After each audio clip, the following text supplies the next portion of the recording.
Hello guys बोल बोल hello guys જા વડાપાવ બનાવો જા વડાપાવ બરોબર બનાવજો हाँ हाँ बरोबर बरोबर એક નંબર બનાવજો इधर पे इसमें से वड़ा निकलता है और हम इसमें डालते हैं। હા बोल इधर से वड़ा निकल के गरम गरम वड़ा निकाल के देते हैं। ये भाई को गरम गरम वड़ा निकाल के देखे भाई खेत चला और बड़ा पाव આ એરિયા જેવું છે આને और नानो चिरोनो न्यू शाहीबाग હા રોયલ रॉयल आर्केट एमआरटी बार कन्नामती दावेली કર્ણાવતી દાવેલી और कुछ बोल बोल मेरे भाई तू बोल अब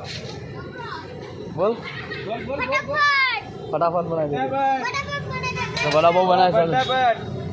गरम गरम बड़ा पाव बन रहा देख लो भाई।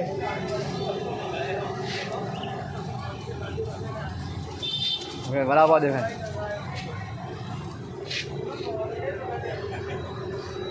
તો વડાપાવ બનાવવાનું ચાલુ છે चालू થઈ ગયા બનાવવાનું એકદમ સારું અને એકદમ एकदम हारू एकदम हारू એકદમ તડકા લગાઈ एकदम तड़को